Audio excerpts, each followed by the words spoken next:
প্রিয় শ্রোতা, ইতিহাসের পাতিহাসে আপনাকে স্বাগতম। আজ আমাদের প্রথম এপিসোড এবং প্রথম এপিসোডে থাকছে রসগোল্লার ইতিহাস।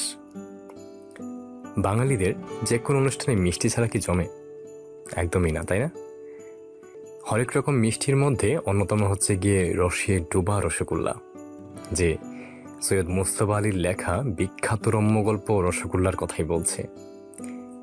এটি মূলত সাদা রঙের এক প্রকার ছানার মিষ্টি, চিনি অথবা গুড়ের প্রধান উপকরণ।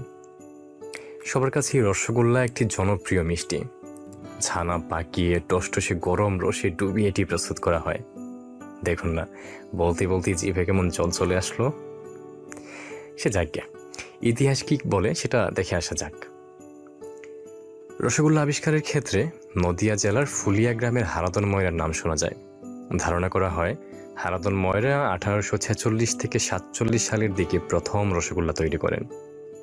অবশ্য প্রণব রায় তার বইয়ে বঙ্গীয় সাহিত্য পরিষদের 1313 বঙ্গাব্দের কার্য বিবরণী সূত্র ধরে হারাদন ময়রা রসগোল্লা তৈরির গল্প জানিয়েছেন। তবে অধিকাংশ গুণীজনদের মতে এই গুল্লার আবিষ্কার করেছিলেন অমনু, আমাকে বরিশালের লোকেরা। বিশেষত পিরোজপুরের ভান্ডারিয়ায় পর্তুগিজদের জন্য সেখানকার ময়রাগণ বানিয়েছিল আদি ক্ষীরমোহন বা রসগোল্লা। পরবর্তীতে এরা কলকাতা, উড়িষ্যা সহ নানা জায়গায় ছড়িয়ে পড়ে এবং সেই সাথে ছড়িয়ে পড়ে আমাদের রসে ভরা রসগোল্লা। বিখ্যাত স্পঞ্জ রসগোল্লার জনক যদি বলতে চান তবে তিনি নবীন দাস ময়রা। 1868 সালের দিকে কলকাতার বাগবাজারে তিনি রসগোল্লা তৈরি করেন।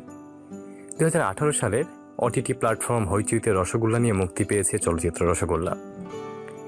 সে যেই বানিয়ে থাকুক রসগোল্লা, কলকাতা 2017-তে রসগোল্লার জিআই ট্যাগ, যার পূর্ণ নাম জিওগ্রাফিক্যাল ইন্ডিকেশন, তা লাগিয়ে নিয়েছে নিজেদের রাজ্যের নামে। সৈয়দ মুজতবা আলী তার রসগোল্লা গল্পে কি বলেছিলেন তা মনে আছে তো? রসের গোলক এত রস তুমি কেন ধরেছিলে হায়, ইতালির দেশ ধর্ম ভুলিয়া লুটাইল তব পায়। অতএব রসগোল্লা খেতে খেতে আমাদের সাথেই থাকুন নতুন কোনো গল্পের অপেক্ষায়। আবারও দেখা হবে।